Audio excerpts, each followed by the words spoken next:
All right, thank you very much. I want to bring on Luis Mario Rizzo.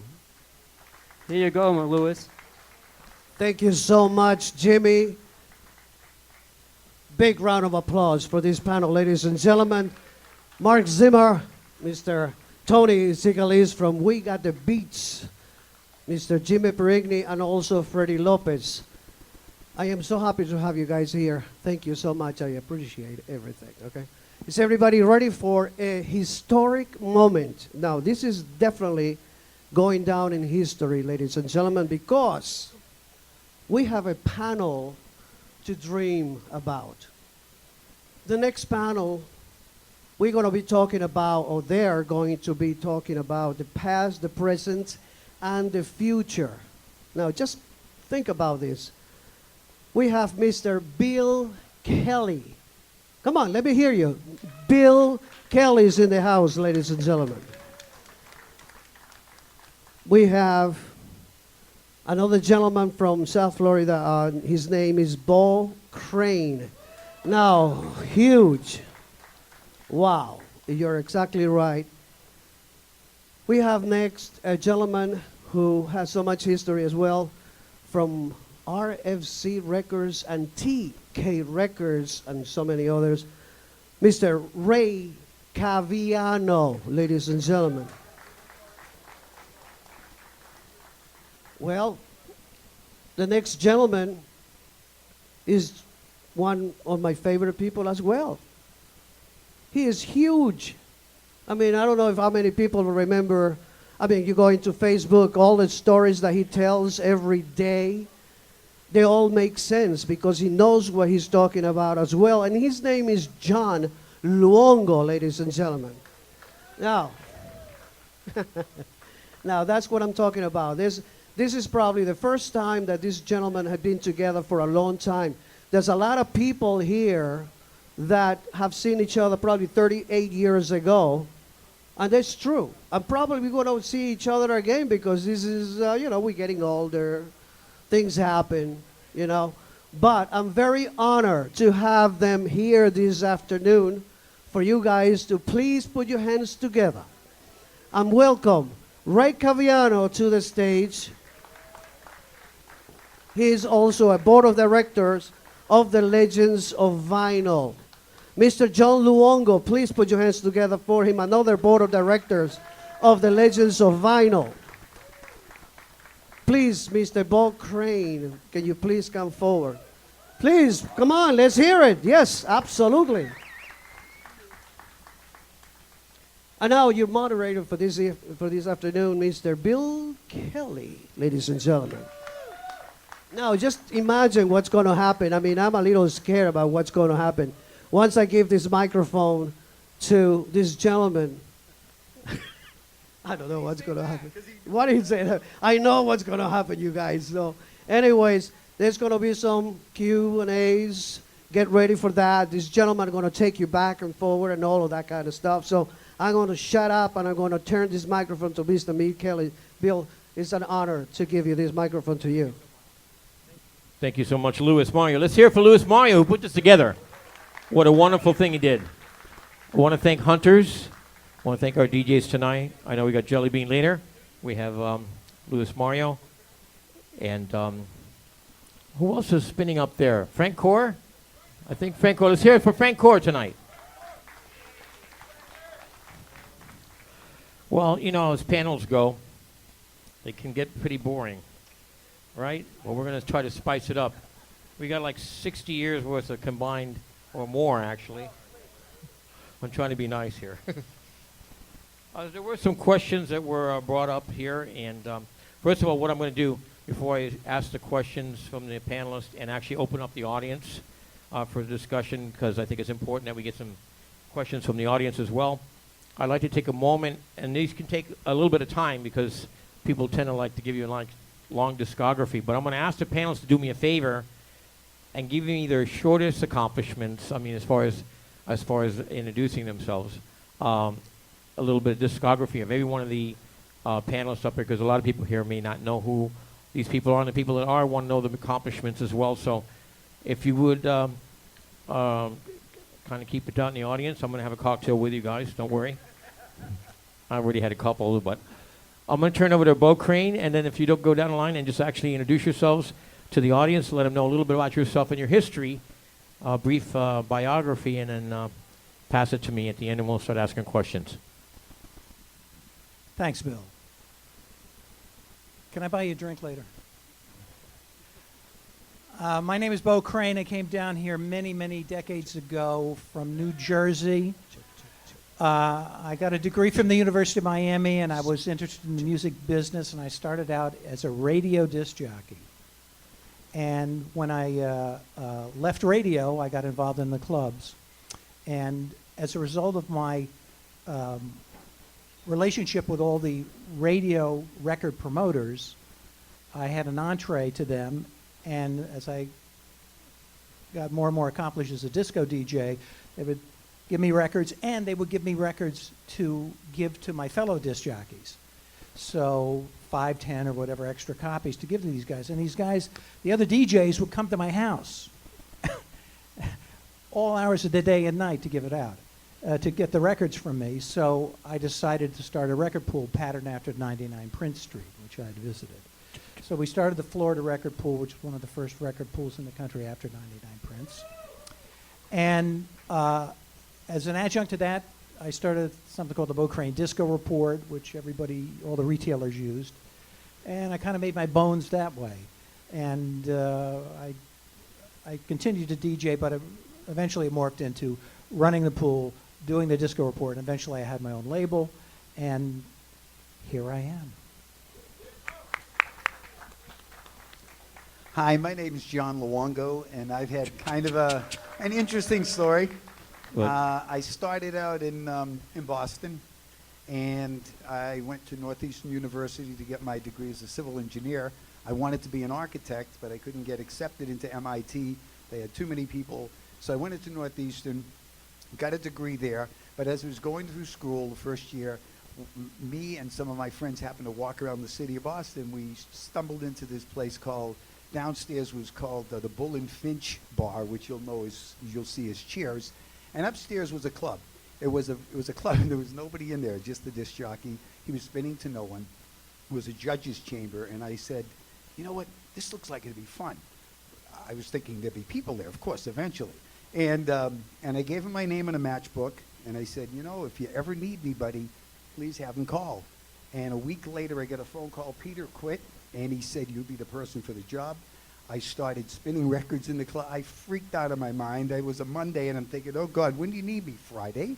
So I went to the local record store, Everett Music, got everything I could, tried to go in there and figure out how to play because there was no cue system, which is kind of interesting.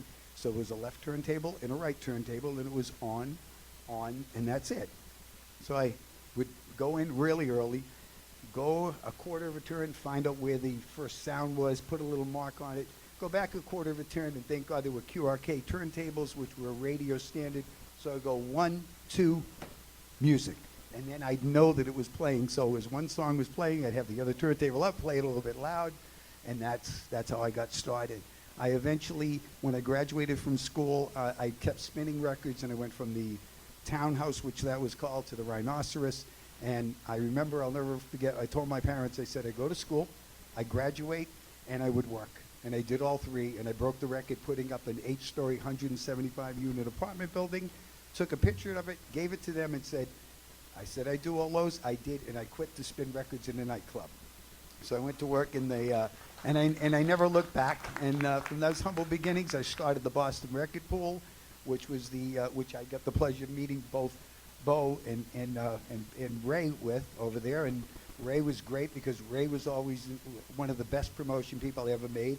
Bo was the best pool director I'd ever met up to that time. He knew his stuff. He knew his market.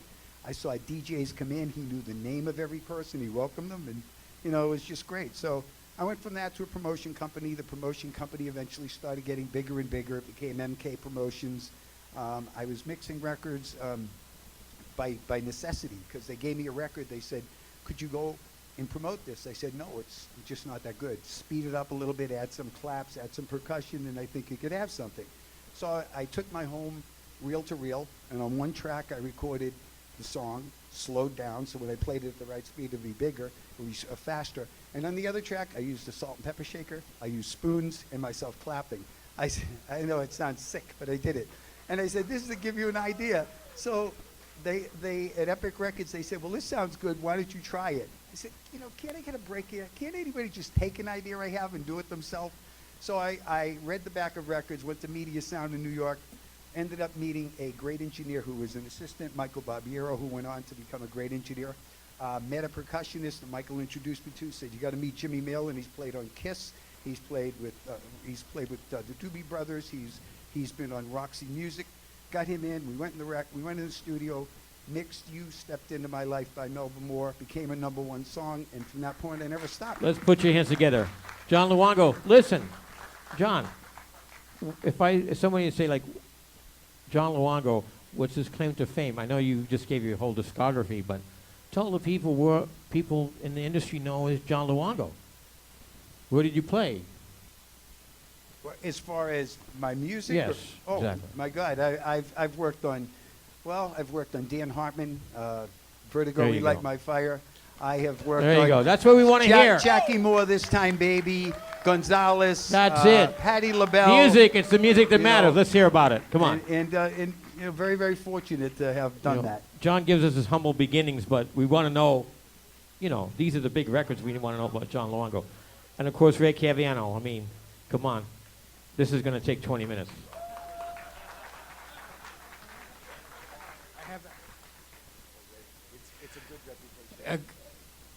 Good evening. My name is Ray Caviano. And I didn't, they talked about college. I went to college later. I went to Vassar. But my first record company job, I was a high school dropout and what have you from Manhattan, East Village, known as the Lower East Side, born in Little Italy. And started not just in dance music per se. I worked for Rolling Stone when I was a teenager and went on to work for various music magazines, counterculture magazines back in the day, including working for Andy Warhol, magazine called Interview. That led to a job at London Records, where I became the publicity director and college promotion director of London at 1971, working with acts like Al Green and Bloodstone and ZZ Top, John Mayall, Alvin Lee 10 years after, just to name a few. Moved on, met a guy named Miles Copeland who ran a British talent management company that managed a bunch of British acts. Al Stewart, Wishbone Ash, Renaissance, and got involved with that. Met an attorney named Alan Grubman who introduced me to a couple of people. I saw this scene that was starting to develop in the early 70s at various clubs in New York, at the Firehouse, at Nicky Ciano's gallery, David Mancuso's loft, and a place called the 10th Floor, DJ named Ray Yetz. And I saw this Foster and Fire Island, which was happening out there, and this energy that was beginning to happen, and particularly with R&B music, if you will, back in the day. Harold Melvin, OJ's, and what have you. And we had the onslaught of a lot of records that were starting to happen. Van McCoy, Hughes Corporation, Silver Convention, etc. Alan Grubman, the attorney in New York, I was working in his office, introduced me to a guy at that point. His name was Tommy Mottola. And that my first disco project was promoting for Tommy, the Savannah Band. And the rest became history. Then Alan introduced me to a guy named Ted Harless, who was the manager of a great singer, rest her soul, Vicki Sue Robinson. Turned the beat around. Then, here's the real icing on the cake, and we'll be talking about this man later. He introduces me to a guy. Hey, I know a guy down in Florida. He's making records in the back there, in the Tone Distributors. He found this KC. He was in the mailroom, and George McRae and Betty. And okay, well, what's his name? Henry Stone, TK Records. I said, well. Henry comes up, meet him. Looks like the Colonel Sanders, if you will, if anybody's seen this photograph. And I'm just flabbergasted by already he's had a repertoire with KC, and I came on board a little bit after, if you will, and my experience of working with TK was just unbelievable. We'll talk more about that later. Hit after hit after hit. I'll say this, and I'll talk more about it later. Henry never had me promote a record I didn't believe in. That was the credo of credibility of a promotion man who was working the clubs, etc. TK had hit after hit. Peter Brown, T-Connection, Foxy, Ray Martinez, Amont, who's here, etc. The Ritchie family. The list is endless. Spank, Ron is here from Spank. And we had Billboard disco conventions, and TK won Label of the Year, etc. I won Promotion Man of the Year 4 years in a row, which then led me in about 1979-80, I was introduced to a guy named Mo Austin of Warner Brothers. And Jerry Wexler, rest his soul, called Henry Stone, true story, make it quick, said, "Hey, can I borrow Ray to, I mean, I'd like him to promote a record for us," Jerry said. Henry said, "Yeah, go ahead, use Ray." And I promoted a record for Warner Brothers freelance while I was still working at TK, Madeline Kane. Record was called Rough Diamond and Forbidden Love. And Jim Burgess mixed the record. And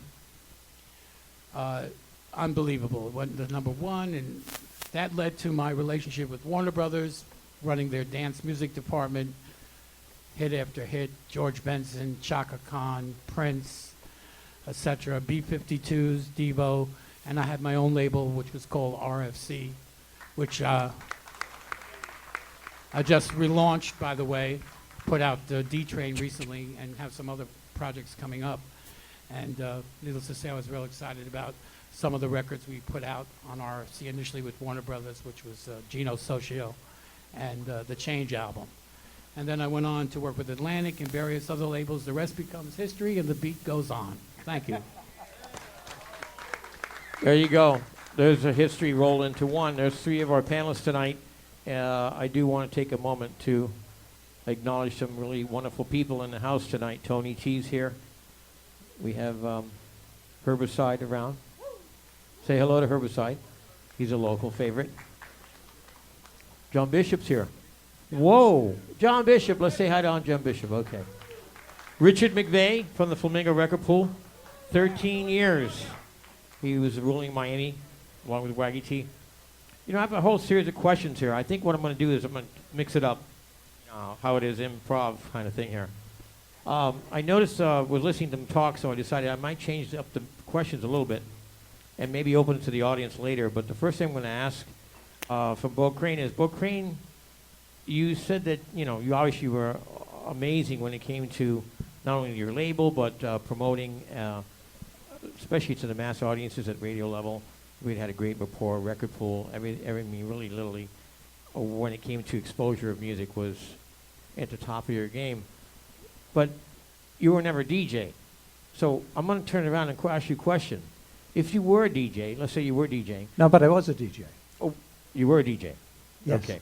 Excuse me, I mean, I need to correct it here, but it wasn't in your little opening statement. So my question to you as a DJ, when it came to the labels and when it came to distribution, when it came to exposure of a new artist, what advice would you have for these labels and promoters and these distributors when it came to trying to expose new entertainment, new artists? You mean today? Well, everything old is new again.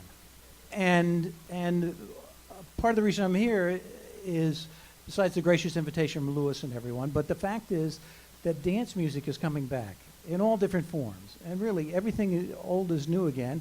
And between EDM and the sampling of older records to make new records, and the reintroduction of some of the old beats, I feel that the time is ripe for disc jockeys to be able to take advantage of that. Well, disc jockeys seem to be, basically at the top of the ticket sale level when it comes to box office. Amazing. Let me tell you, when I was making $50 a night. Amazing grosses these people are making, these days. But I'm going to pass this question on to Ray Caviano because it does involve one of the questions he asked me. And he wanted to know, is EDM here to stay? And if so, how is it evolving to maintain its identity as EDM? You know, dance music, we're talking about dance music in general, and you know, Ray, you'll back me up on this, almost, and John Luongo too, almost all the labels, when it came to their dance departments, they were almost all funded completely from the urban department. They literally took an element of a different approach to dance music than what's traditionally known as pop music. That's not the case today. Today, EDM has its own animal and its own. Ray, today, how would you handle this animal called EDM? How would you handle electronic dance music? Knowing full well that we're talking about electronic dance music, but truly we're not. We're talking about dance music in general, and we're getting clumped into this like label of electronic dance music. Well, it's a loaded question, and I'll tell you why from a different points of view.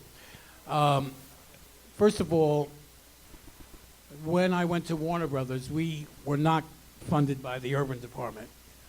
That was part of the arrangement I had, that I wanted to have an autonomous dance music, or at that point, disco department. Changed the name to dance music later. And therefore, and that had some problems with it because there was some resentments from the urban departments that we had a fully staffed dance music department. One of the proteges is the mentor of Joey Carvello here. Might as well bring up his name. And I'm glad he picked, never mind. And so we had regional disco promotion people in about 6 markets and whatever. So the reality is that we were autonomous then in promoting the records that we felt could create a base in the clubs. Now, oddly enough, when the Disco Sucks movement came on, and that bell curve was hitting with the Steve Dahl in Chicago, and when the Wall Street Journal said disco was dead, okay, then we changed the disco department cosmetically to the dance music department. And then what happened? We took records like Devo, #1 on the dance chart with Whip It. And it crossed over, and we built a base called DOR, Dance-Oriented Rock. And Diva was electronic, actually. It Exactly. was a totally electronic group, wasn't And then Rock Lobster went to #1, and what have you. So to me, EDM is just another genre of music within the confines of the dance music umbrella. I think it has some problematic issues because, I mean, I don't know if we have to give Molly to every programmer to make the record happen. You know, blah, blah, blah. You know, there's something inherently weak about a music force that is so dependent on technology and then can translate to the radio, notwithstanding the Pitbulls and the Calvin Harrises, okay? And there's something wrong with the dance music situation right now where Chic goes to #1 on the Billboard dance charts and doesn't translate to any radio. So we, you know, Marshall McLuhan, a famous pop philosopher, says that every 20 years things go in cycles, as the case may be. I think we're seeing that now with EDM, where it's filtering out and has to become more homogenous in order to translate in the music place. We're seeing big companies like SFX Entertainment, which is involved in Beatport and a couple of other things. John actually posted something today about it. Well, I'll make an Right. actual quick side note here. SFX, which, you know, is like there is always Their stock is tumbling, right? Well, there are always this big, you know, this big like, there's this big monarchy who takes over when things are happening. They're, I guess, what you say, adventure. They're capitalists who want to take advantage of the situation. They don't really have the love and admiration for it. I mean, I think most people in this room would say they have a love and admiration for dance music. Is that true? Let's hear a hand. Okay, love and admiration for something, regardless of what it is, trumps the financial gain from it. I really believe that. Everybody agrees with that too. If you do something because you love it, you'd love to make money at it, but at the end of the day, that's not why you're doing it. And the, CEO of SFX, stocks not only plummeted, it was $49. They're now worth $1.15 as of today. I mean, it stumbled. He has no cash liquidity. And SFX is basically going to end up bankrupt. But the point is, this is a man who took every single festival he could get his hands on. He bought Beatport, which is a major, major portal for dance music, and then stopped the payment to the artist recently. So, make a long story short, eventually when you do something for just the financial gain, eventually you lose touch with the reality of what it is you're doing. I mean, basically, you have no love for it, and so there's no reason why you should gain from it. The unfortunate aspect of it is no matter how much cash he's taken out and how bankrupt he goes, he's going to pay his debt a penny on a dollar, so the man's still going to be a multimillionaire. Moving on. Musically, I want to throw this to John in the sense that if EDM is evolving, it'll be curious to see if it becomes A, more melodic, B, if it's more song-oriented. I mean, Calvin Harris has achieved that, but a lot of these artists haven't. And I think house music has the same problem, too, and we can talk about that because that's not really translating in a big way, even though you have DJs similar, David Morales and Kenny Carpenter and various other DJs, what have you, that are making big money, Todd Terry, etc. But how is that translating to the marketplace when you look at Traxsource and you look at all these house records and none of them are on the pop chart? Well, I'm going to get to that question in a minute. What it basically boils down to is there are a lot of people out there, you know, we are living in a society where technology has taken over our very existence. I mean, you know, today I can go in, I don't know shit about literally the software of producing a record. I mean, obviously we know there's Acid Pro and there's Logic and there's a million different software. At the end of the day, to go in and sit there and spend a relentless amount of hours creating a track, that's something I really want to do. I love to appreciate music once it's created.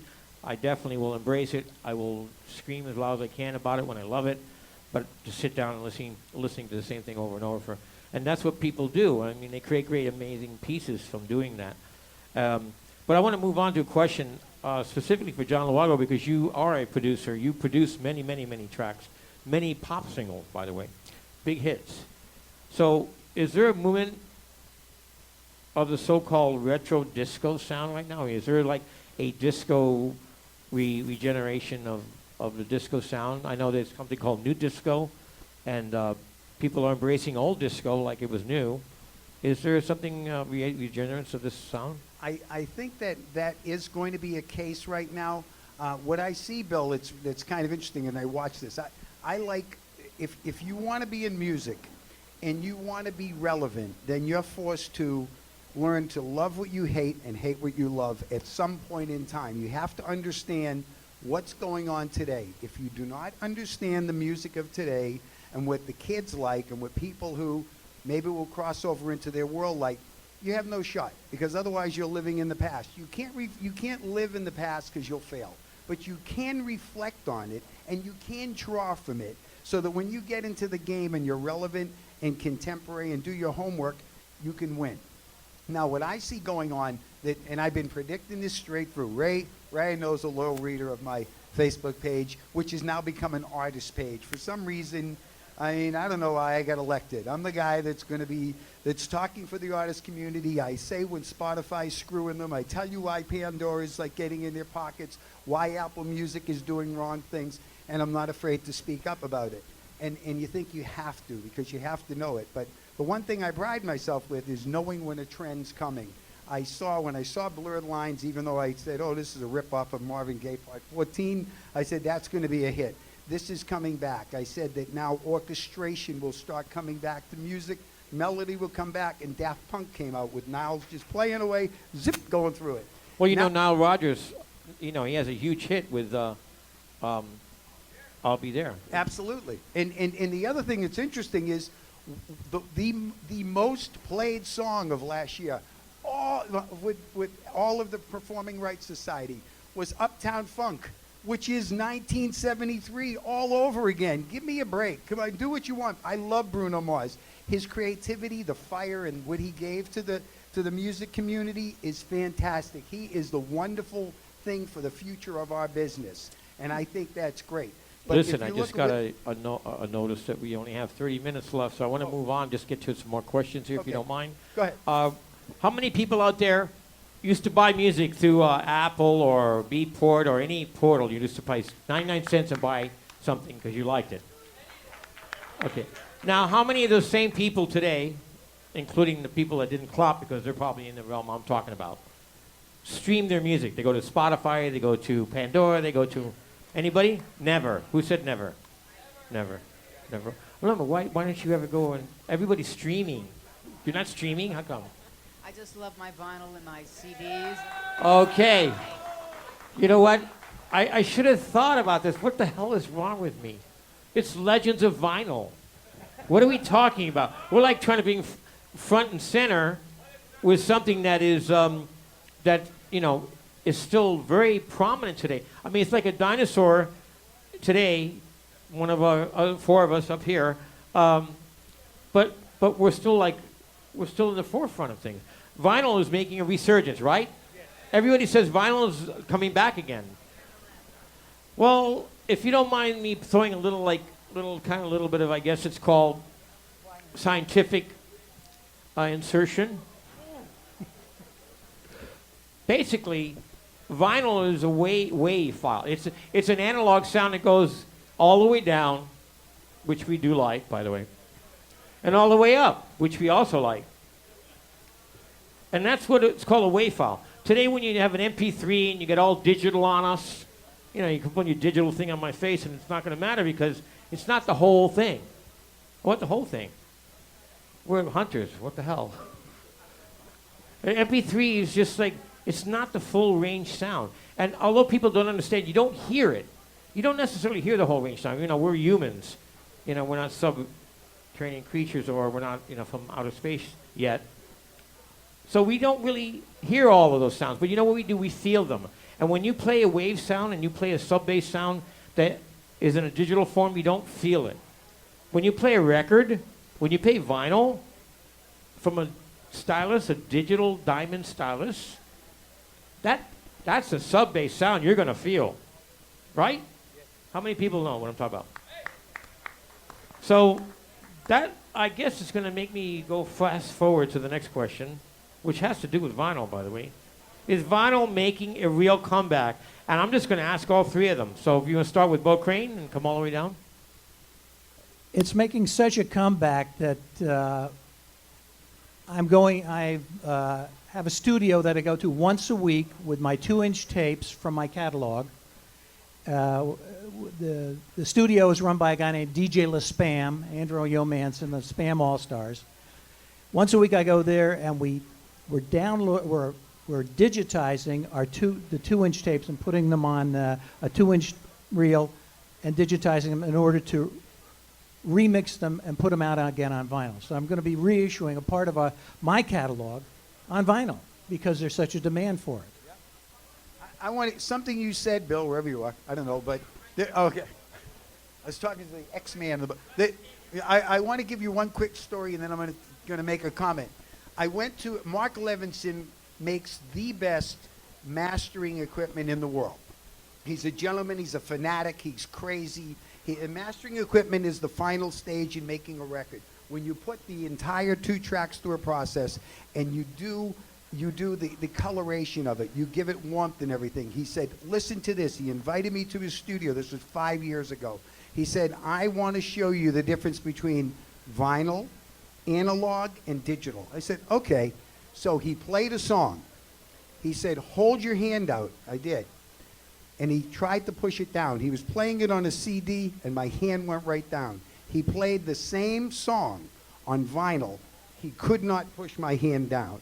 The theory, and he proved it, was the fact that human beings are, the sound of digital is actually offensive to humans. It actually hurts your ability to withstand certain things. It doesn't give you the same warmth and feeling as vinyl.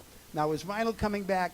Yes, it's coming back. Is it going to be as big as it was? No, it's not. But if you look at programs like Suits, if you look at all the things that are going on around you, you'll see them, that they're in the background. You'll see turntables showing up. You'll see them all over the place. You'll notice that record stores are starting to, stores that like Borders are selling a display of vinyl.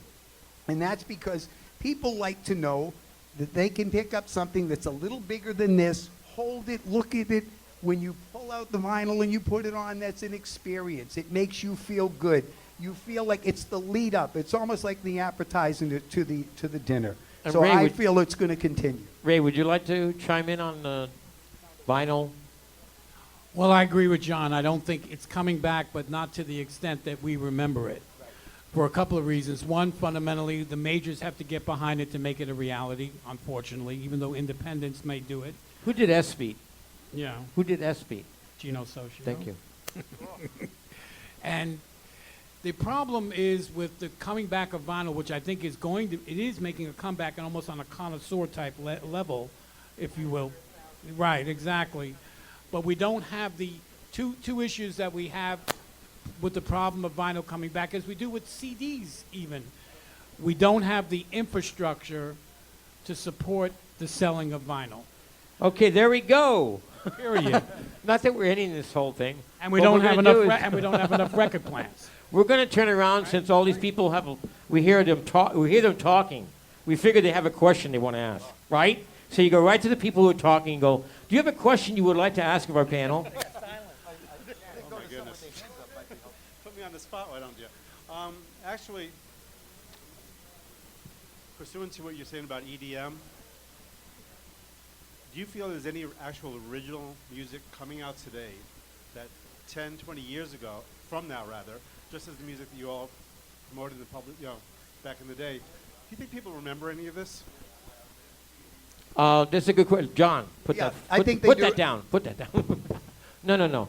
I just want to reiterate what he's saying because John has plenty to say.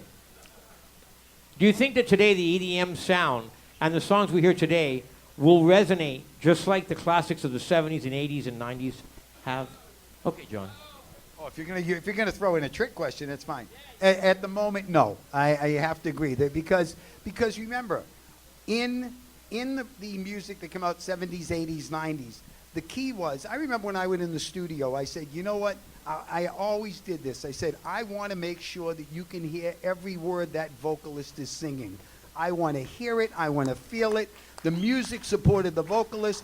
It should be a picture that when the first word comes in, the screen is parting and the vocalist is coming out. And I'd go to places like 12 West and the Paradise Garage, and I'd hear them come on. And if I didn't hear every word, I used to drive my engineer nuts. I can't hear what she's saying.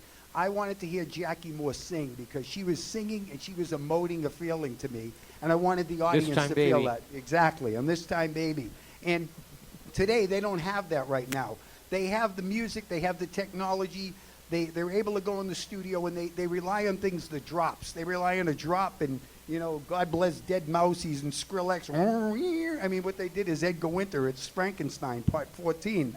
But they rely on those drops to get them going in a chant. They just put a little chant out there because they haven't learned the art of songwriting yet. There's a little bit of a rebellion in the EDM realm right now. I don't know if you realize it. These kids are rebelling because this is something that their parents aren't necessarily crazy about. It's maybe something none of us are crazy about either. But what it boils down to is these kids are like, they're in a festival or they're listening to Dead Mouse as an example. Right. He does a drop, he does something, it's just like, it's a live performance, by the way, but it's just pre-recorded loops and sounds, and they drop it, and these kids are just like, they're all about that. They really are. It's not what their parents can understand. It's not what we even understand. It's not really real music, like as we understand a composition is of real structure and real composition, real thought, and something that's spoken from the heart. Because basically, when you create music, you're trying to say a message, trying to impose some feeling to your audience. So I don't think the kids kind of get it today, but it's because they grew up in the EDM realm. So, it's like it's not really expected of them to understand. These kids have not had the musical background and understanding that we have as rock and as real musicians. And so that's another discussion which we cannot get to tonight, involving live performance and how important that is, bands and real musicians, as opposed to DJs with buttons and little tricks and things. But that's what the era we live in. I mean, I move fast forward. I love the fact this is a very antiquated scenario with people that have lived a long time and experienced it. But I also live in the present, as I know most of you would like to, at least. And that is that, we have to accept this as just the way it is. And I know things are changing, and we are getting back, like you said, to real sounds and vinyl, and there are real musicians. Everything goes in a cycle. So if you guys understand that, you understand we're coming back around. We're not dead. We're here. We're still going to be around. And when we do, we're going to embrace the new sounds of real musicians. EDM. It's really going to be electronic dance music artists and musicians, because it will come around. It will come around. We had the best, I think, I would say for myself anyway, some of the best years I've lived were the 80s, 90s, and really 70s, actually. You know, I really did the disco thing, too. But truthfully, I did. And they were real musicians. They were real artists. They had bands. They had full orchestras, right? Full orchestras. We didn't implore one person with a button. We implored hundreds of people with violins and drums and timbales and all kinds of music. I want to take a minute to acknowledge some people in the audience. Someone who I don't know how the hell he got here. I really have no idea. He probably took a bus, maybe a train, I don't know. But does anybody up here remember RSO Records? Yeah, Al Corey. Oh, God. I want to acknowledge Arnie Smith, who tried to hide as much as he could, but he's right there in the middle of the room. Arnie Smith was, by far, when it came to one of the biggest times in dance music history. RSO was like at the forefront of the movie industry. Right? What movie came out that included the biggest soundtrack of all times? One of the biggest soundtracks. Not Thank God It's Friday. That was a different one. And Arnie worked with Provocative Promotions. Right. He was the Linda best. Clifford, He right? was You're a on- big Linda Clifford fan. He was dedicated. He was, when he believed in something, he was like tenacious son of a Come gun. up here. Arnie, come here. I want people to know who you are. Know who you are, because there's all these awards giving out tonight. Awards. Well, this guy deserves an award. Award for living a moment that we all lived in a special way. Arnie Smith, ladies and gentlemen. Put your hands together for Arnie Smith. Thank you. Okay, look out. If I see you, you're just fair game. Listen, this gentleman over here, I don't know, not quite know who you are yet. You're Jimmy P. You were here earlier for the other panel, but you said you had not a question, but you had a comment you want to make. I just wanted to mention, tacking on to what John Luongo had said earlier, that I also am a mobile DJ now. I quit the club business a while back. But one of the interesting things that I find going on in what I'm doing is that we have a lot of remakes of all the fabulous 70 and 80 records are being redone. For instance, Fascinated, Company B by Barry Harris. So the kids, this is really interesting for me because I sort of straddle both of those generations. So the thing is, the kids think they invented it and the old timers remembered it, but it sounds different. Just thought I'd mention it. But it's all coming back, all of it. And I think vinyl has a lot to do with it. Thank you very much. Okay, I know we don't have much time for questions and answers, but we're going to try it. Does anybody have any questions out there in the audience for our panelists? Would you put your hands up real quick? Oh, I got two hands here.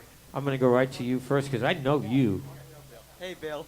I know of all three of you. Bo, in the 90s, I came to your Washington Avenue office, and you gave me copies of all your disco charts. You were very kind to do that. When you That's good because you know any charges for that. when you had multiple copies, you gave me originals, and when you only had one, I copied them. And you left me alone to do that, and that was very nice of you. And I still get a lot of pleasure out of looking at those. I might ask you for some of them. Okay.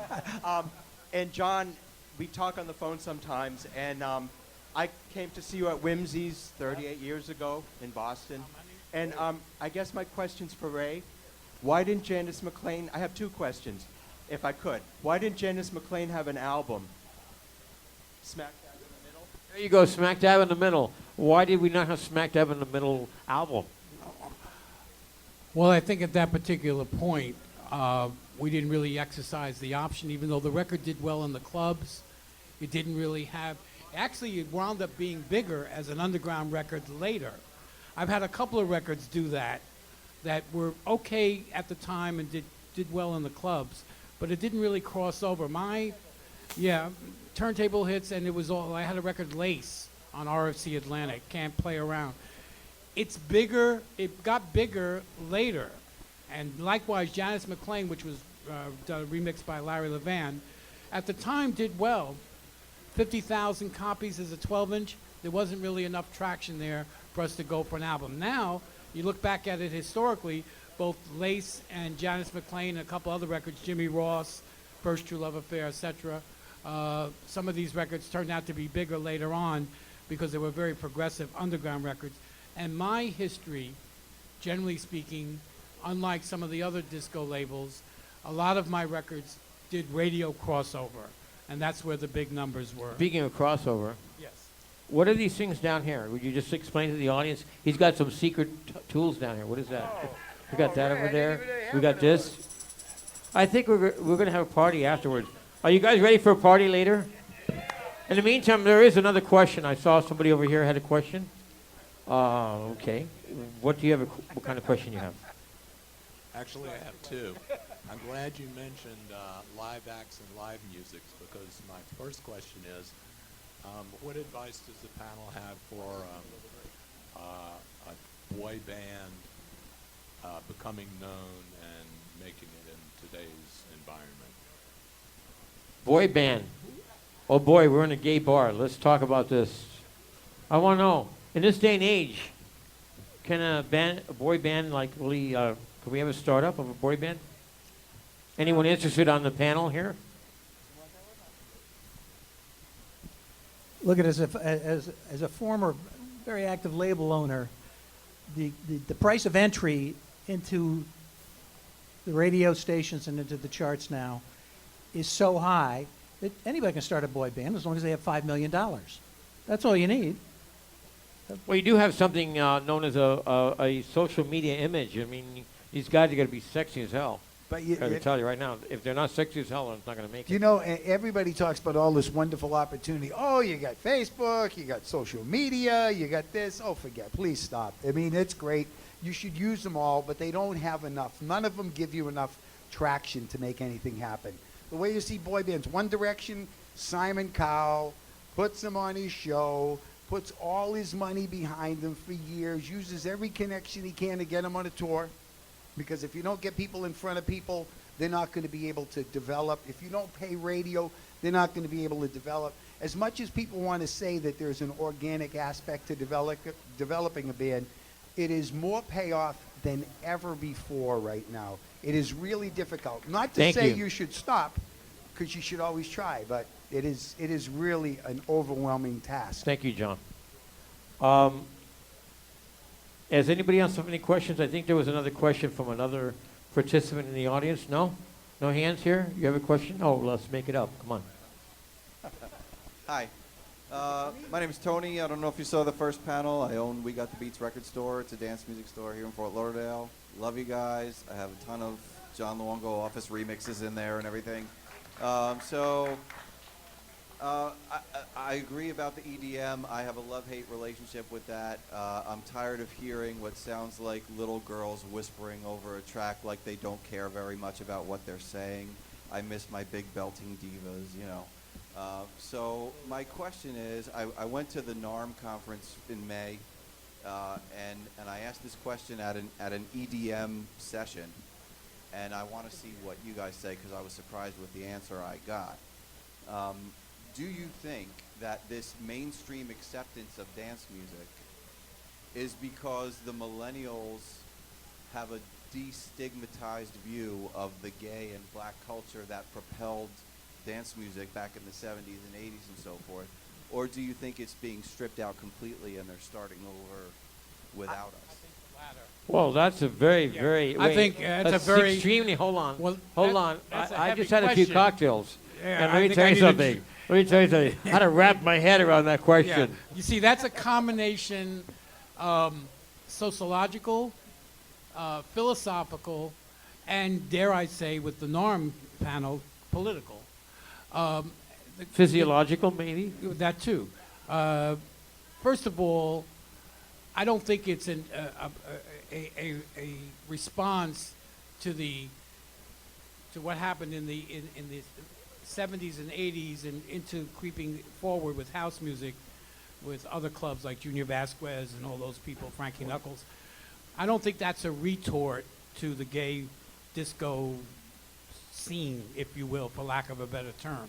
I think with these millenniums, they were brought up in an advanced technological age with the internet, and when you have a situation at a festival with 30, 40,000 people with lights and technology and with all that, as the case may be, this is what they're identifying with.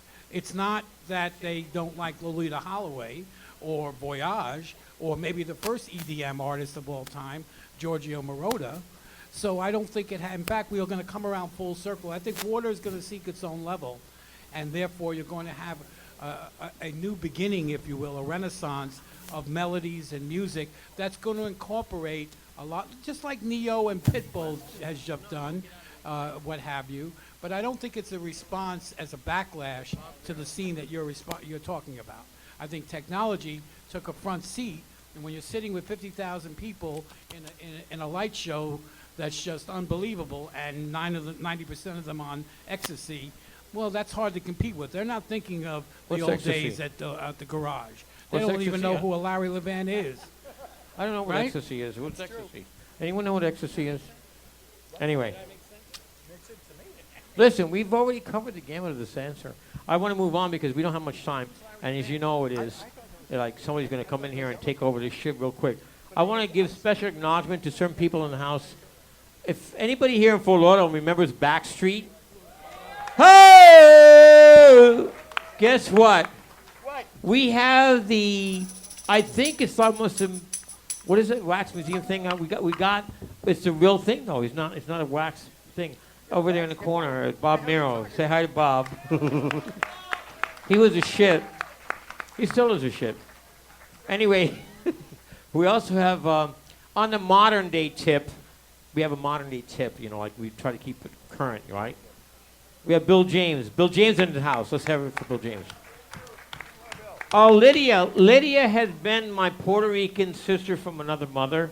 I don't know who she is, but thank God she had a sister. There she is over in the corner, Lydia. She works at Best Buy. This is the Best Buy she works at, right? Verizon, no, but you know what? When she worked at Best Buy, it was the only Best Buy store, only one, that had a DJ section, and she did it. So she cares about us. I know who you are, but let me tell you something. She brought it front and center. Because, you know, we are with the L.O.V, Legends of Vinyl here. We want to thank Luis Mario for his participation in it. But this woman here, I'm talking about, you know, modern, like, you know, whatever is digital, this and that, and EDM and whatever. And she's like, you know what? I ain't buying that shit. I'm buying vinyl. Well, what's your name? My name's Teresa. Teresa. She bought a reel over here. Let's hear it for Teresa. Okay, I think we're pretty much going to wrap it up here. I think we're almost done. I wanted a few more questions from the audience. Does anybody have any more questions before I close it? And move on to the ceremony portion of the night. He's got one down. Bill, he's got one over there. We have, you're not allowed 2 questions. But you are, because these people will fucking kill me if I don't let you ask a question. Go ahead. For the gentleman in the salmon shirt, you were talking about re-releasing things on vinyl. I didn't quite catch the beginning part about what the source material is. I have, for much of my catalog, which is late disco and freestyle and some Miami bass and stuff like that, a lot of it's on 2-inch, either 16 or 24 track. And my friend has a studio that has an old 2-inch, 16, 24 track tape deck. So we're uploading it to digital files so that we can remix it and remaster it and put it out again on vinyl.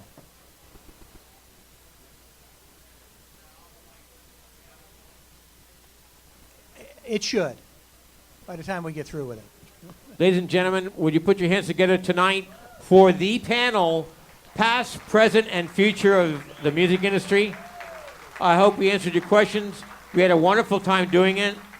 I don't know how I managed to get drunk in the middle of this whole thing, but I'm ready to do photo ops and talk to people. Come on over here. Anyway, listen, let's turn over to Luis Mario. I think we have some great DJs in the lineup tonight. Do not leave. We're going to move all these chairs and stuff, and then I guess I'm going to be out here dancing. I don't know. Are you guys going to dance with me? Yes. What's that again, Luis? He'll be right there. Louis said He'll he'd be right, be right there. He has to walk up the stairs, you know, like an Evita scene. He's walking up the stairs. He's going to the balcony. He's going to step over and start singing to you in a minute. Have I stayed too long at the ball kind of thing? You know. Right.